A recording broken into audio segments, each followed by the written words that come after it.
Tasya Gyanandana Shukaya Chakshurmilitam Yana Tasmai Shri Gurave Namaha Shri Chaitanya Manobishtam Stapitam Yena Bhutare Swayam Rupa Kadam Mayam Dadati Swapadantikam Vanchakalpatarubhyascha Kripa Sindhubhyavacha Patitanam Pavanebhyo Vaishnavebhyo Namo Namaha Shri Krishna Chaitanya Prabhu Nityananda Shri Advaita Gadadhar Shivasati Gaur Bhakta Vrinda Hare Krishna Krishna Krishna Hare Hare Hare Rama Rama Rama Hare Hare Mudaya Mahatirema Puro Vibhur Nirmaya Kshatirmusha Purusha Vunkte Gunan Sadasa Sadasat Magalan Krishishta Bhagavan Vacham Sime Hare Krishna. Hare Krishna. So, before we start, I wanted to ask for the blessings from all the Vaishnavas, starting with senior-most Vaishnavas like Panchagoda Prabhu and other Prabhupada disciples. Senior-most and most humble. So I wanted a blessing to do a justice to Srimad Bhagavatam, to speak according to the standards of Bhagavad-Gita. Anudvega karam bhakyam satyam priyam hitam chayat swadhyaya vyasanam chaiva manmanata pauchyate. Krishna explains that perfect speech, which is austerity and goodness, means to speak the words which are satyam, truthful, at the same time priyam, pleasing, say the truth in a pleasing way, and hitam, beneficial for everyone, starting with myself, and Swadhyaya Vyasanam, according to the Vedic authority. So we continue reading the 9th canto of Srimad Bhagavatam, chapter 14, entitled King Pururava, enchanted by Urvashi. And so we have text 20 on the board, but because the previous texts have no purport, we'll read through beginning from text 10. I'll read the texts and then we'll chant text 20 responsively. And we'll start with invocational prayer. Om Namo Bhagavate Vasudevaya. Om Namo Bhagavate Vasudevaya. Om Namo Bhagavate Vasudevaya. Om Namo Bhagavate Vasudevaya. Om Namo Bhagavate Vasudevaya. Om Namo Bhagavate Vasudevaya. So, text number 10. Tatyaja Priditattara Kumaram Kanaka Prabham Spriham Angira Saschakre Kumara Samayvacha. Shukadeva Goswami continued, by Brihaspati's order, Tara, who was very much ashamed, immediately gave birth to the child, who was very beautiful with a golden bodily hue. Both Brihaspati and the moon god Soma desired the beautiful child. 11th. Mamayam natavetu chais tasmin vivada manna paprachur rishayo deva naivache vriditatusa. Fighting again broke out between Brihaspati and the moon god, both of whom claimed, "This is my child, not yours." All the saints and demigods present asked Tara, whose child the newborn baby actually was, but because she was ashamed, she could not immediately answer. Kumaro Mattaram Praha Kupito Alika Lajaya Kimna Vachasya Satprite Atma Vadyam Vadasubme. The child then became very angry and demanded that his mother immediately tell the truth. You unchaste woman, he said, what's the use of your unnecessary shame? Why do you not admit your fault? Immediately tell me about your faulty behavior. Brahmatam raha ayuha samaprakshicha santvayam samasyajjaha shanakai samastam tavat agrahit. Lord Brahma then brought Tara to a secluded place, and after pacifying her, he asked to whom the child actually belonged. She replied very slowly, "This is the son of Soma, the moon god." Then the moon god immediately took charge of the child. Tasyatma yonir akrita buddha it abhitham nripa bhutya gampirayayena putrena poduran mudam. O Maharaj Parikshit, when Lord Brahma saw that the child was deeply intelligent, he gave the child the name Buddha. The moon god, the ruler of the stars, enjoyed great jubilation because of this son.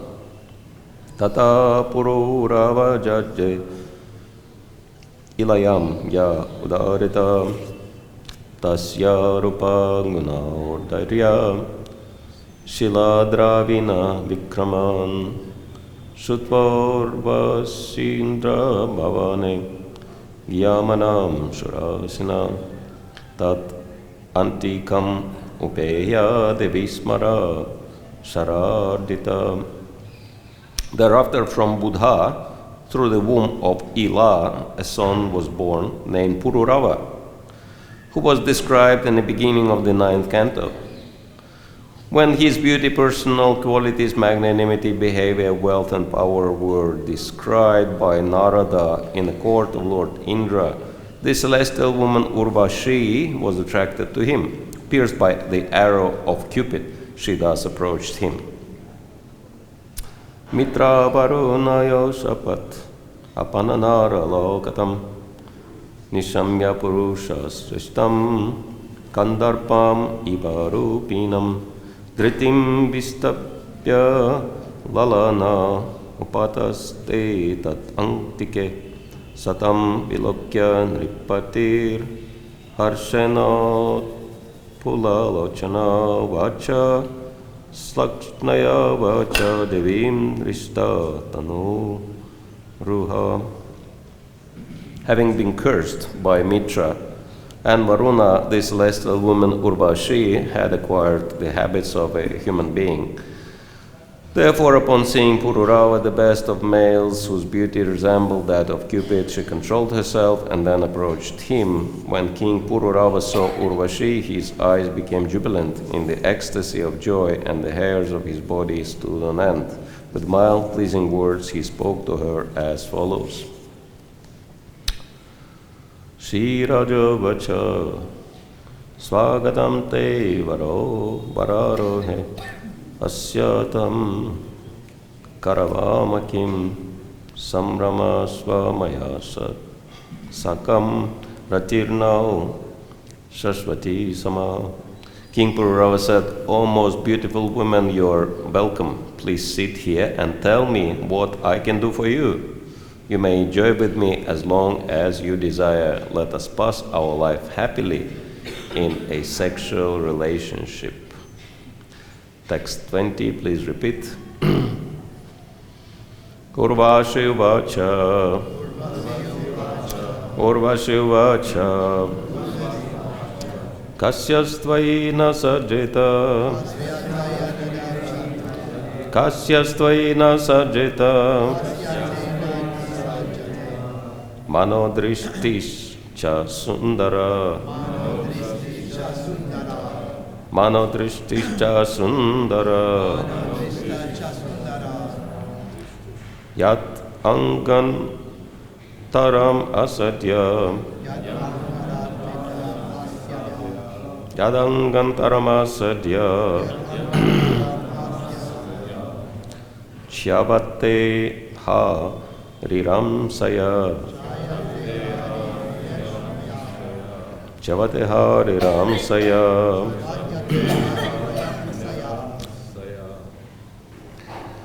Synonyms: Urvashi vacha. Urvashi replied. Kasyaha, of which woman? Tvai, unto you. Na, not. Sajata, would become attracted. Manaha, the mind. Drishti cha, and sight. Sundara, O most beautiful man. Yat angantaram, whose chest. Asadya, enjoying. Chavate, gives up. Ha, indeed. Riramsaya, for sexual enjoyment. Translation purported by His Divine Grace A.C. Bhaktivedanta Swami Srila Prabhupada Ki Jai. Urvashi replied, O most handsome man, who is the woman whose mind and sight would not be attracted by you? If a woman takes shelter of your chest, she cannot refuse to enjoy with you in a sexual relationship. Purport. When a beautiful man and beautiful woman unite together and embrace one another, how within these three worlds can they check their sexual relationship? Therefore, Srimad Bhagavatam 7.9.45 says, Gyan maithunadi grihamedi sukham hi tujham. End of the purport. Very interesting. Srila Prabhupada doesn't even give the translation of this verse, which is the supposition that by the 9th canto we know all these famous verses from Srimad Bhagavatam. And of course this verse is from the prayers of Prahlad Maharaj, wherein he says that so-called happiness of the Grihamedis, those who try to enjoy sex life, even in the family life, that enjoyment is really insignificant, and it's like rubbing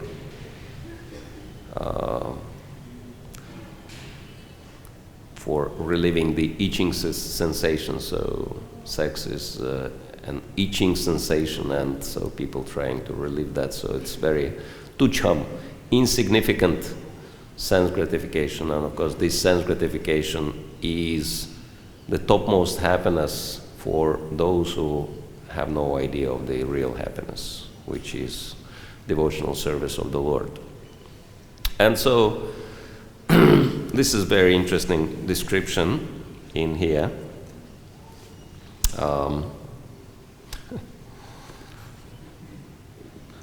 Ninth canto is full of these sex scandals.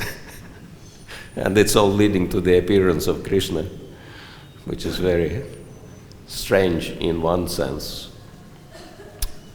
And as we've read through those verses, continuing the description of this another sexual scandal on the heavenly planets, how the Tara, the wife of Brihaspati, she had an affair with Soma, and not only that, but she got pregnant by him, and then Brihaspati became mad with her, and he demanded that she explains whose child is this, and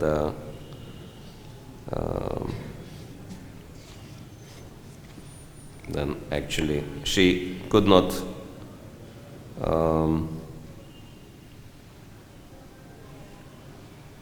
respond properly and he was demanding that she should immediately give birth, which is pretty amazing.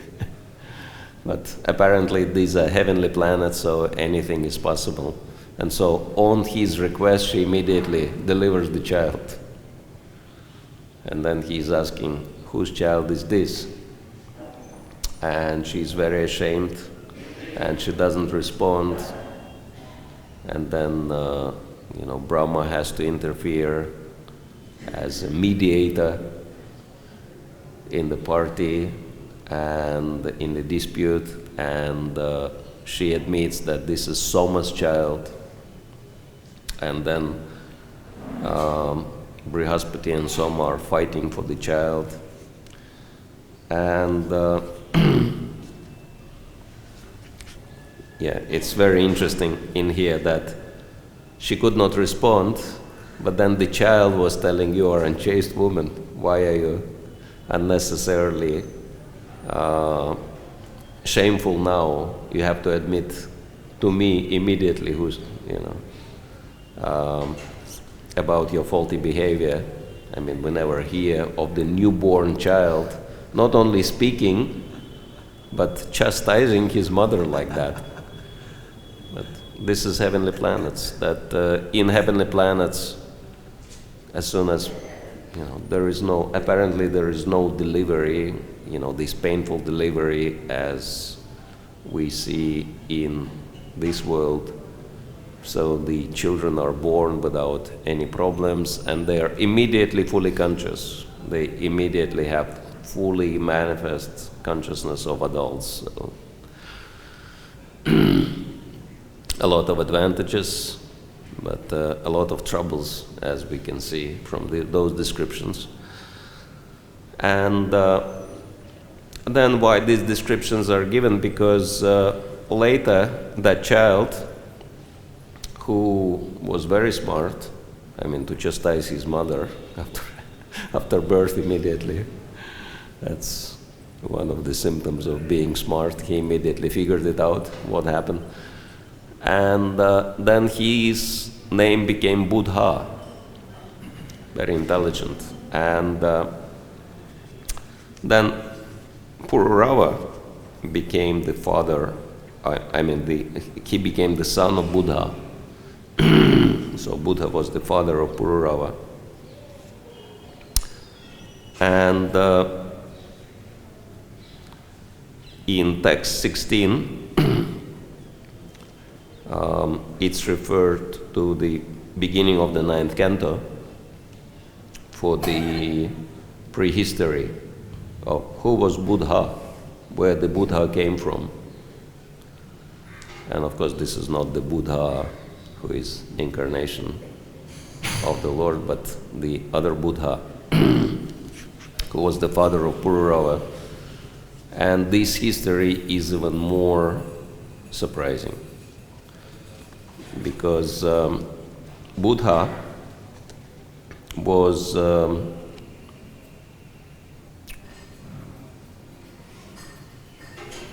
before we get to Buddha, we would turn to Buddha's wife. Who was Buddha's wife?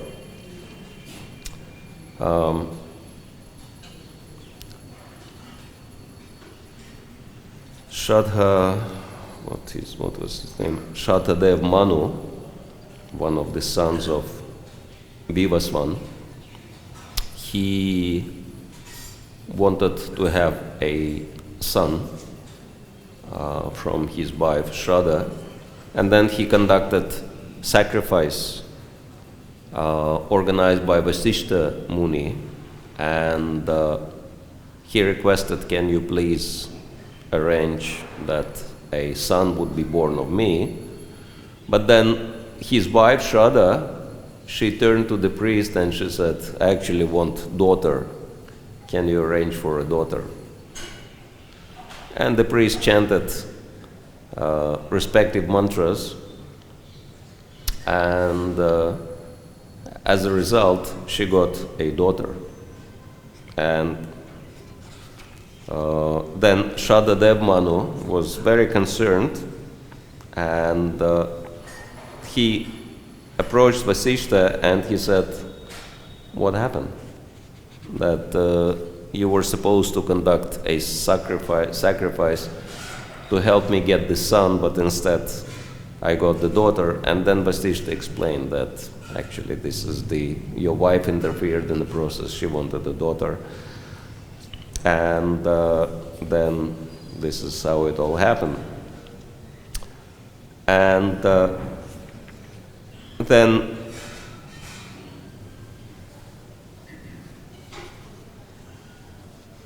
Shadadev Manu, he said, can you do something about it? Can you change the sex of the child? Apparently, all these things were happening in the beginning of creation. That all these transgender activities, that this is where they take the root. And so, and he changed the sex of the child. And so this child became male. And then he was given the name Sudyumna. And so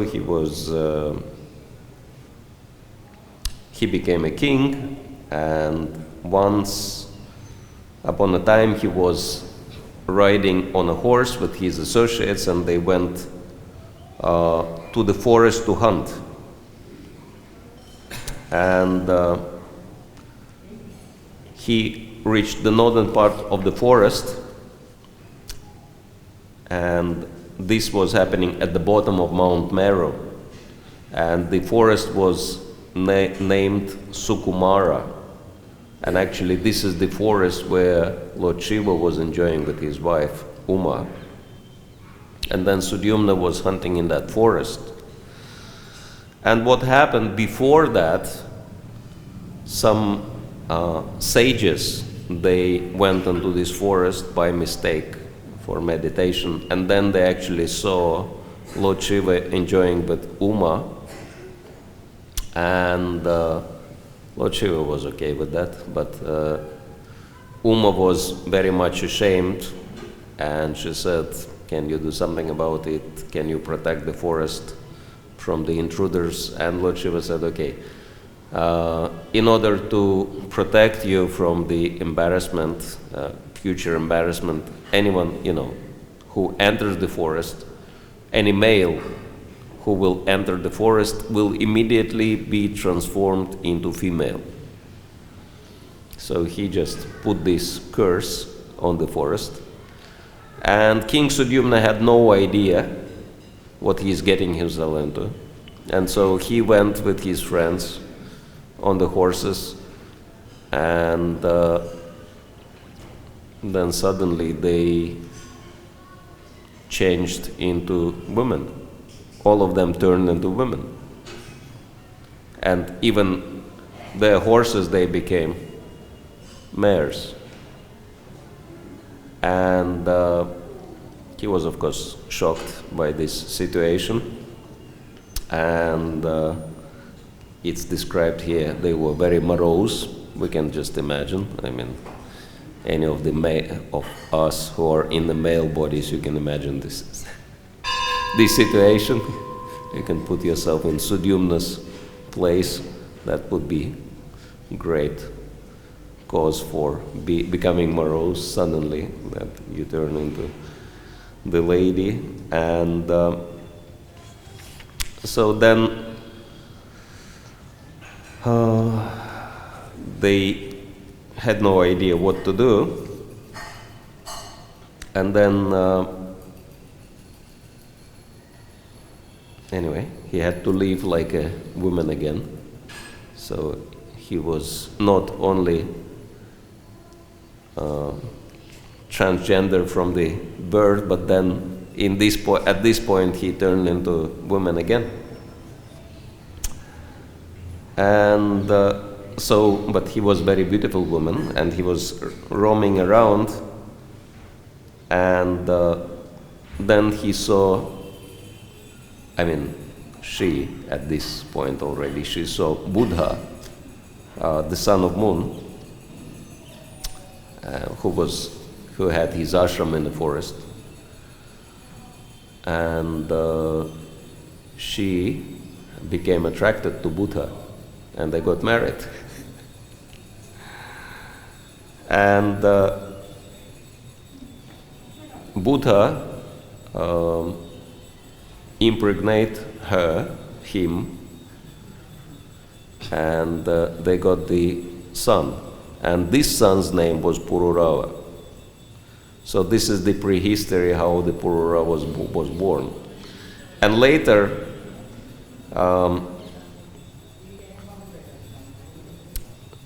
the same lady, whose name was Ila, Sudyumna turned into woman whose name was Ila, went to Vasishta, who was the family guru of the dynasty, and started asking what to do. I want to become male again because, Sudyumna was still a king, and so someone had to manage the kingdom. And then Vasishta went to Lord Shankara and he said, I understand that you've done that for good reason, but can you do something about this, adjust this situation? And Lord Shiva said, well, I cannot completely adjust it, but I can arrange things in such a way that this king will be male for 1 month and female for another month, and then male for 3rd month and female for the 4th month, etc. So his whole life he will be like that. So it's not just transgender, but bisexual as well. And so, in one sense, there is no surprise that from such a progeny, having such a background, Pururava comes out, and of course, he's been quite promiscuous in that sense, and became attracted, lost his head by seeing the beauty of Urvashi, and as we will read on, got himself into huge trouble with her. But yesterday Adipurusha Prabhu gave a very interesting class.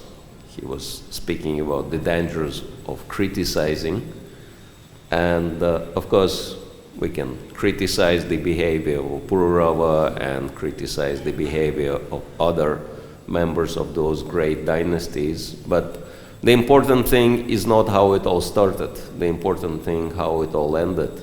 And Pururava, after going through these hard experiences, eventually he became fixed devotee of the Lord.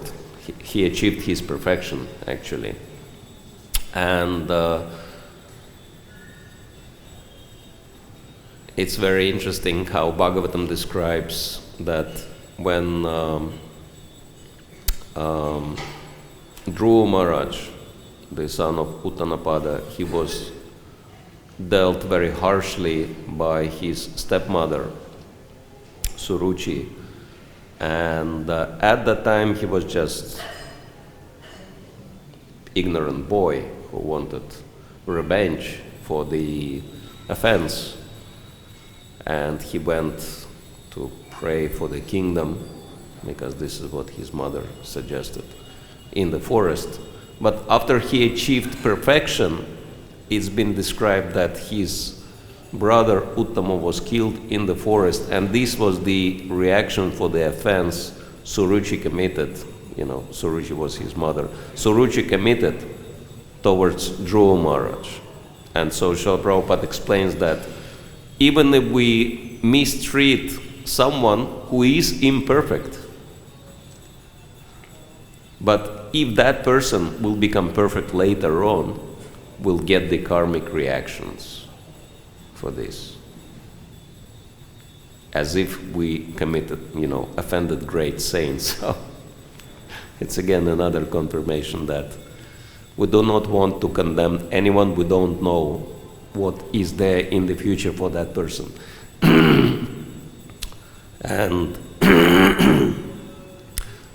Krishna consciousness is very powerful, as we can understand that it can transform even imperfect personalities into those who are completely perfect. But of course, as we know, both Bhagavatam and Bhagavad-Gita and every single Shastra is criticizing lust, because there are 3 gateways leading to hell: lust, anger, and greed, as the 16th chapter of Bhagavad-Gita explains. And it all starts with lust. And it's very interesting how much lust is condemned and still how much lust is prevailing in even the Vaishnava circles, that it's not as easy to give up lusty desires as to just read or listen about it in the Bhagavatam. And it's very interesting how we may know everything and still be affected by lusty desires. And this is exactly what Arjuna is asking at the end of the 3rd chapter of Bhagavad-Gita. He says, what is that great force which impels one to act against one's desires? And Krishna says, well, this is lust, Arjuna, all-devouring, sinful enemy of this world. And so, therefore, it's really important to understand what's happening, why lust and anger and greed and pride and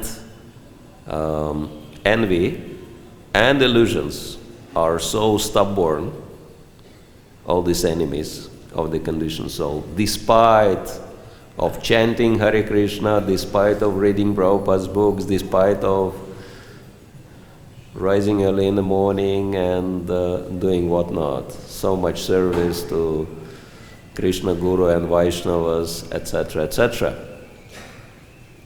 And for that we need to look at the very root of the problem, because lust is one of the fruits. It's not really the root cause. And where the root is in the spiritual world. Urdvamula madashaka ashvatam prahuravyayam. Krishna explained that this great banyan tree is of the material existence is just a reflection of the original tree of the spiritual world. And so, because that reflected tree has the roots upwards, right, and branches downwards, but the original tree has the roots downwards. And so the roots are in the spiritual world. And what is the root cause of our conditioning? And Srila Prabhupada explains that this is envy towards the Supreme Lord. Our envy towards the Supreme Lord. And actually, if we look at it,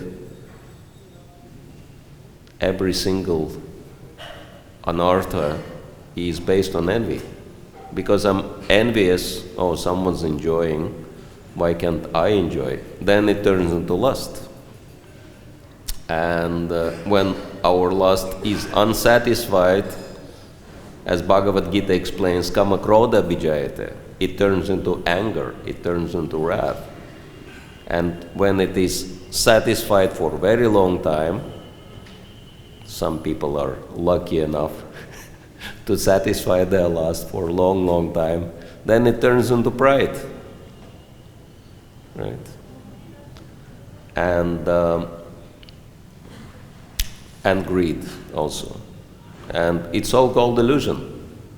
So all these troubles, they originate from our envy towards Krishna. And it's really amazing how stubborn this envy is. And actually, the best antidote for envy is to serve and to glorify the object of envy. This is the whole process of devotional services. This is the cure. And if we look at Krishna's pastimes,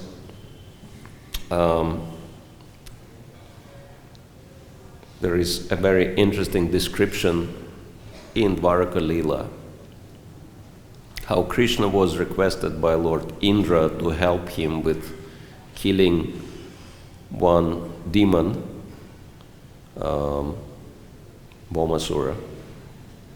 And Krishna responded because he stole the earrings of Indra's mother Aditi. And so Indra said, "Can you please help me with this demon and get the earrings of him?"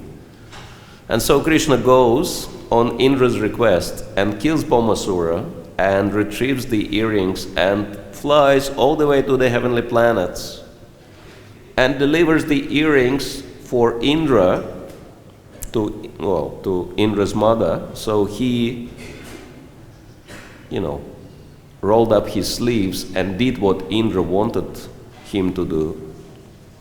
And then he went to the heavenly planets with Satyabhama, and Satyabhama saw the Parijata growing in heavenly planets, and she wanted some Parijata flowers. So Krishna said, "We'll get one tree, so you'll get, flowers at any time." So he just, unearths one tree to take with him to heavenly planets. To the earth, to Dwaraka, from heavenly planets. And then what happens? Indra's wives are telling him, "Have you seen what happened? Krishna dug out one of our Parijata trees without any permission, and he wants to take it back to Dwaraka. You have to do something about it." And Indra becomes enraged and attacks Krishna. And Krishna has to fight with him and beat him up, and still takes the Parijata tree and brings it to earth. This is how we have Parijatas growing on earth now. But this is really amazing. And Shukadeva Goswami, in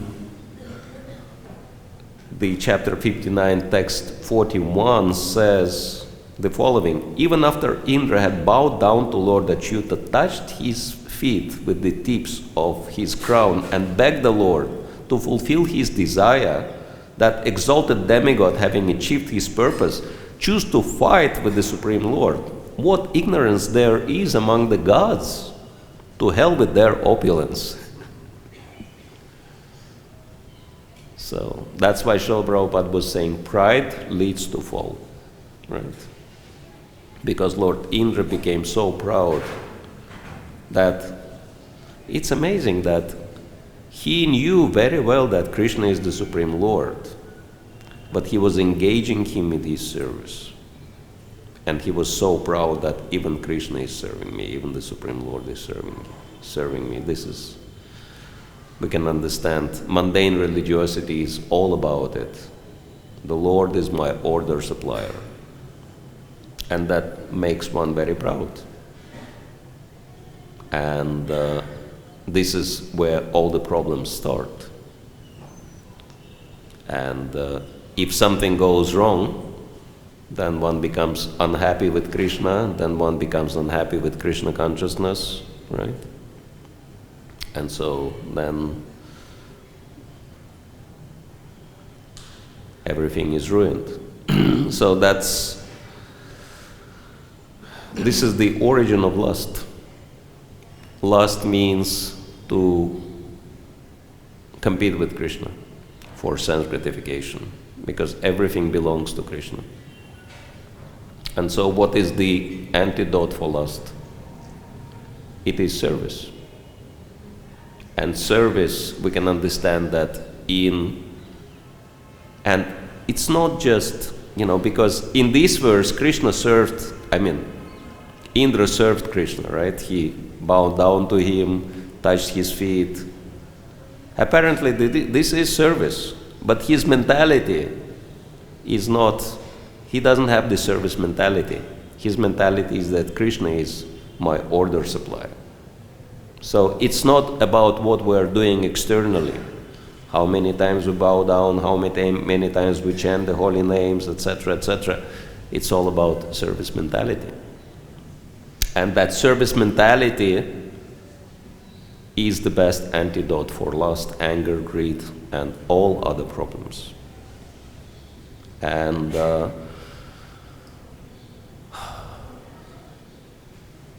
the entire Varnashrama is meant for developing that service attitude. And it all starts with brahmachari, training. And what is the service attitude of brahmachari? I am the servant of my spiritual master. And then grihastha. That's even higher ashram than brahmachari. And grihastha ashram means I'm not only servant of my spiritual master, but of others also, at least one woman and my children, right? And hopefully a few more people, at least some relatives. So my service is expanding. Vanaprast is even greater service mentality. And sannyas means Vasudeva Kutumbakam. The entire world is my big family. With the Krishna as the Supreme Father. And that's why, because everyone is Krishna's children, I have to serve everybody, right? And if someone achieves topmost level of perfection, like our Panchagoda Prabhu, he can serve his spiritual master, he can serve his family, he can serve everyone in the Vrindavan, ISKCON Vrindavan community, and he can also serve in New York. So one can cover everything. So, but it's all about service. And naturally, service attitude creates humility. And humility means one becomes immune to a fall down. It's very interesting how in Krishna's pastimes, when Kauravas and Pandavas were fighting at the Kurukshetra battlefield, and Pandavas were attacked by invincible weapon, which was like Brahmastra, but this weapon was only attacking those who have anger, who are in that, fighting attitude. And that weapon could not be counteracted. Of course, Krishna could do everything, whatever he wanted, but just to teach an example, he didn't want to counteract this weapon. He told Pandavas, this weapon you cannot resist, you can do nothing about this weapon. The only solution is to stop thinking about fighting at all. And you have to just lay down, pay dandavats to this weapon, and forget about fighting altogether. Just switch off. Think about something pleasant. And this is what they did. They just lay down and forgot about the fighting. And then this weapon went, over their heads and then exploded somewhere else. And after this happened, Krishna said, okay, now you get up, continue fighting. So that's very interesting. How can we ensure that we never fall down? Very simple solution. Never get up. If you're already lying in dandavats, is there any chance to fall down? Of course, we do not speak about physical dandavat like that. Otherwise it would become very convenient type of devotional service. Like just keep lying down, let someone bring you prasadam, take prasadam and continue, carry on. we're not talking about this because, as we were mentioning, it's not physical, it's mentality, which is important.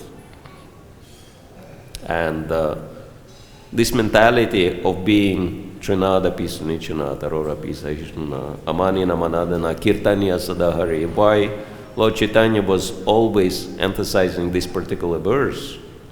Because this is the only formula to be tolerant, more tolerant than a tree, more humble than the blade of grass, and always very respectful to everyone, and never expecting any respect to ourselves. And this is the only condition for us to continue chanting the holy names. And without chanting the holy names, we can understand there is no possibility of continuing with our services. And so that's why humility is the only antidote for lust, anger, greed, illusions, of course pride, and envy. And that's why Srila Prabhupada was saying, discussing the matter with his godbrother, what was his initiated name? Dr. Kapoor. He is known as Dr. Kapoor, but Adikesho Prabhu, yes, that he told him once that I discovered the formula for love of God. And Adikesho Prabhu said, what is the formula? He said, unfortunately, even though I know the formula, I cannot apply it. But he said, forget about it, just tell me the formula. He said, Trinada Pisunichana is the formula. I know the formula, I cannot apply it. And so, but this is the only formula for our success in Krishna consciousness, and there is no other solution. As we say, there is no other way besides the chanting of the holy name, and if we want to continue chanting the holy name, this is the only formula to achieve success in our devotional service. And we have only two choices. We either become humble or humiliated, embarrassed by material energy.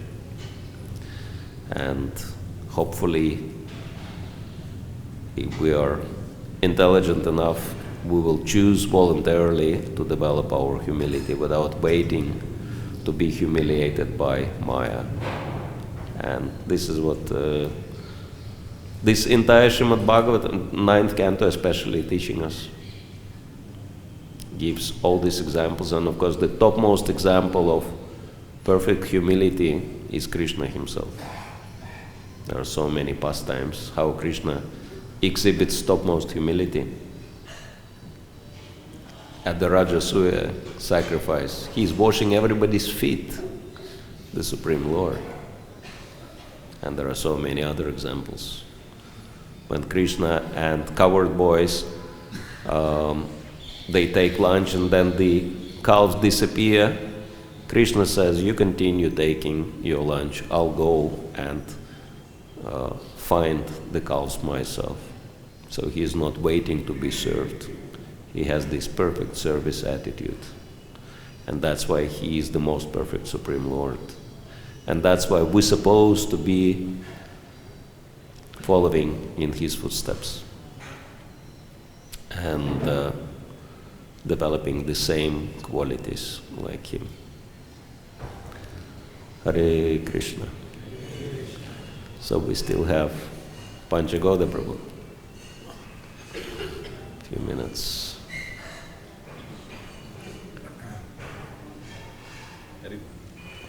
I'm just thinking about yesterday, today, we're thinking how this 9th canto is very controversial, or maybe a little astonishing for us. But when we see great personalities, kings, and various other prominent people also have a difficulty with lust, difficulty with the mind, difficulty with relationships, even though you're in a heavenly planet, is trying to enjoy. It's kind of like just a final purging before the 10th canto comes, thinking that unless, we might be so discouraged that if we're only hearing about how everyone's controlling their senses, never having any kind of fall downs or not having, we might think that we have a hopeless case with ourselves being so conditioned or so attracted by what we're reading about, that we might give up our enthusiasm. But we see that we're getting special mercy, and now the beauty of Krishna coming in the 10th canto should encourage us, and hopefully we have some more hope in our pursuits of spiritual life. Just a comment or Thank you. remark. Yeah, perfect. Actually, I was thinking about it also that there are two types of people according to Bhagavad-Gita.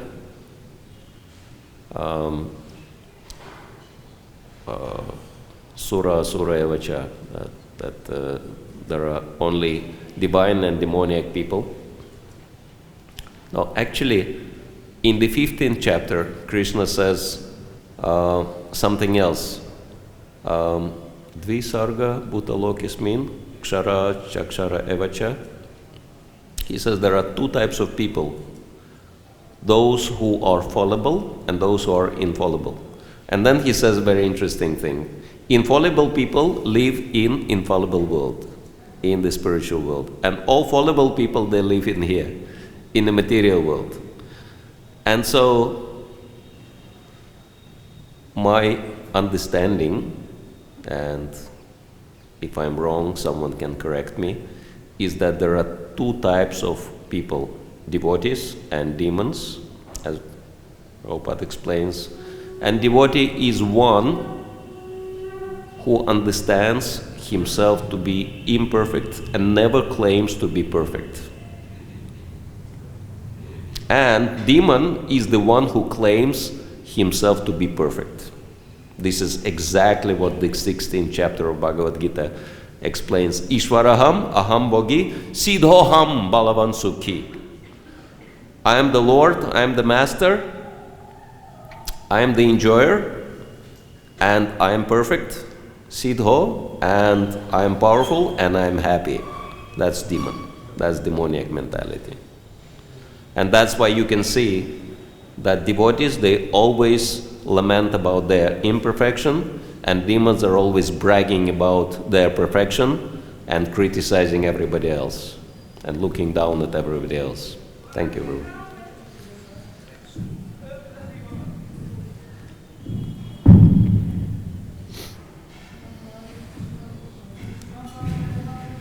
Hare Krishna Maharaj, thank you for your nice class. I have a question which I've been struggling with for some time. Is that in the line of humility, we know that Bhakti-yoga Thakur was very pleased when his disciples, or his brothers at the time, brahmacharis, would go out and fiercely preach, fearlessly, and sometimes they would even be beaten up and come back, and then would tell the Guru what happened, and he was very, very pleased with this.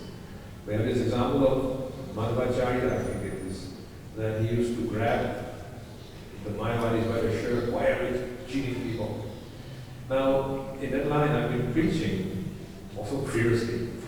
But the results were not as, sometimes it seems to get reactions. Yes. Because in debate, Shastra article in Sanskrit, these rules of humility and etiquette are actually not followed. And it's supposed to be like that. It's not that because you are elder in age or senior in position, that therefore your argument is always right in debate. So my question then would be is, how does humility apply to these kind of cases where education, discussion, preaching, and sometimes even as a spiritual master you finish people who are senior in age than you? Yeah. Thank you. Yeah. Sure.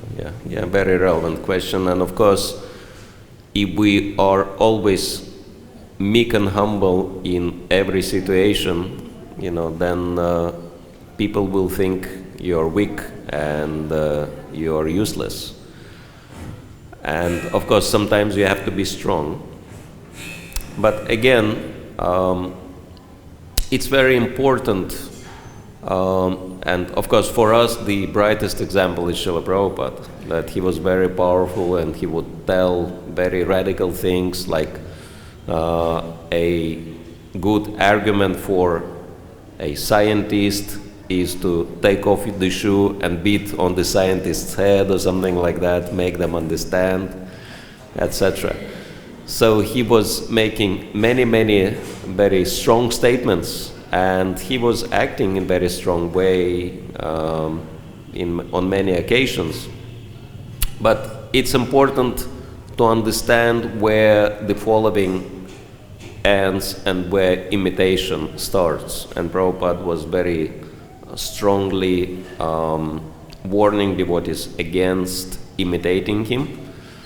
And one Srila Prabhupada disciple from London, Sakshi Gopal Prabhu, he shared his memory where when he was traveling with Srila Prabhupada in the car through the central London, and it was Saturday, and anyone from UK in here, you know that Saturday is the shopping day, and the whole country goes crazy. They just run around, looking for sales and all this. Like book distributors saying it's really dangerous to stand in these people's way. They can just run over you. If they see the sign sale and you try to offer them a book, they'll knock you down. And Srila Prabhupada looked at all this madness, people just running around for shopping, and he started saying, all these people are such fools and rascals. They don't know what they're doing. They're just wasting their life. And he was going on and on about it. And it seemed like he was really angry and very critical of these people.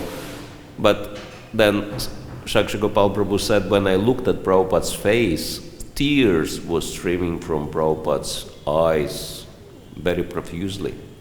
And so he realized that it was not, Prabhupada's anger or frustration or negativity. It's like old people in the material world, because they cannot enjoy, they criticize young people for enjoying. Or someone who is artificially renounced.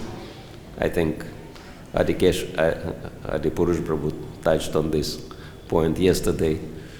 Someone who is artificially renounced will always be angry at sense gratifiers. Why they gratify their senses? I have to control my senses. Why they enjoy? So, and sometimes, we can see those things. But Srila Prabhupada's motivation was different. It was love.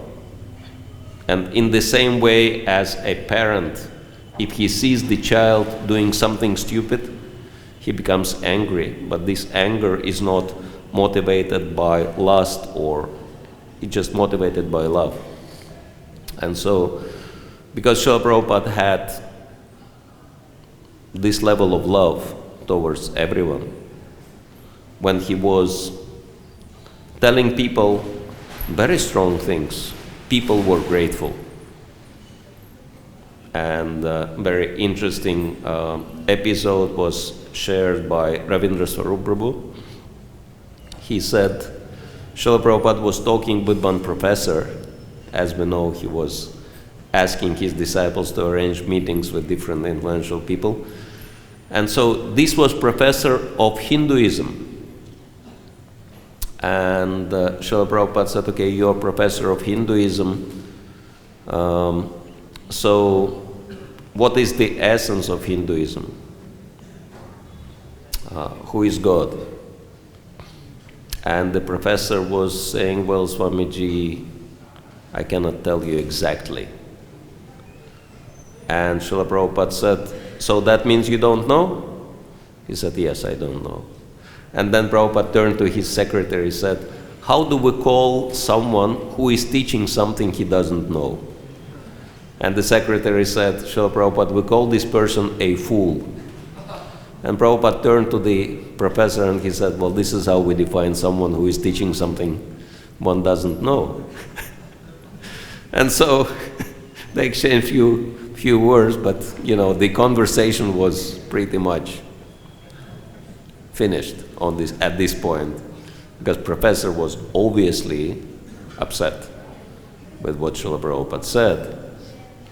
But then later, Ravindra Swarup Prabhu says, when I met with that same professor, he said, when I met with your spiritual master, and he actually called me a fool. And at that time, it was very hard for me to accept. But later, I realized he was right. So that's amazing, transformational power that Prabhupada was, on such a level that he could cut through to the soul and help someone to realize what's wrong with me and transform oneself. And unless we are on this level, if we imitate Srila Prabhupada, we will only create enemies around ourselves. So it's very important for us to follow Srila Prabhupada and his followers. Always be dasa, dasa, anudas, and never try to imitate. But when we achieve perfection, there is no problem. We can, get on everybody's case, and everyone will be glorifying us and will be grateful to us. Thank you. Thanks. Maharaj, you were speaking about Indra requested Krishna to get hearing of his mother in Vrindavan. And then when he gave him this thing, then Krishna took Parijat power, free from there, and Indra fought with him. So he knew that he is powerful, and he asked him to fight Manasva and bring hearing from him. And how this misunderstanding was with him? How Indra could be in such an illusion to think that he can fight with Krishna successfully. Well, the scientists say that male's brain is functioning in a different way from female's brain, and this is incidentally, also to contribute to the point why Shastra is saying that ladies are less intelligent. Because ladies' psyche is dominated by emotions, but the advantage of female brain is that both hemispheres are turned on at the same time. So ladies can analyze and they can, be emotional at the same time. But males, mostly they function on the intellectual and logical level, which means only half of the brain, and the other half is switched off. So men are only operating with half of their brain, whereas women are operating with the whole brain, more holistic approach. And so, but because ladies are dominated by emotions, it's,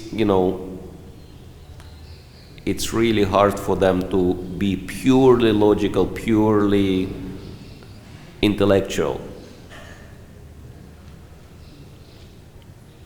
But the trouble with a man, if they switched to the emotional side, to the emotional hemisphere, the logical and intellectual hemisphere switches off totally. And that's why we can see men are doing completely stupid things, completely irrational things under the influence of their emotions. So, in that situation, apparently what happened that Indra's wives, they excited him, triggered him, and so, then he became angry with Krishna and he forgot about everything. And then he was thinking, okay, let me fight with Krishna. And then only after Krishna beat him down, then, his intellectual side started functioning. He realized his mistake. And yeah, you can see that. with men all the time. That's their problem. That's why most men require women who will help them to kind of, balance this out, emotions and intelligence. That there is a joke, Russian joke, about the secret of happy family life. Anyone's interested to know? That happy family means she is doing what she wants to do and he is doing what she wants to do. That's the happy family life. So, family life means woman is in charge. And if family man does not realize that from the start, his wife will help him. It also says there are two ways how women can be controlled, but unfortunately nobody knows them. No one discovered them yet. These two ways. So. Anyway, so I think we have to finish before I've got cursed for the delay. Thank you all very much for your kind attention. Grantaraj Srimad Bhagavatam ki jai, Srila Prabhupada ki jai, Nitai Gaur Premanande.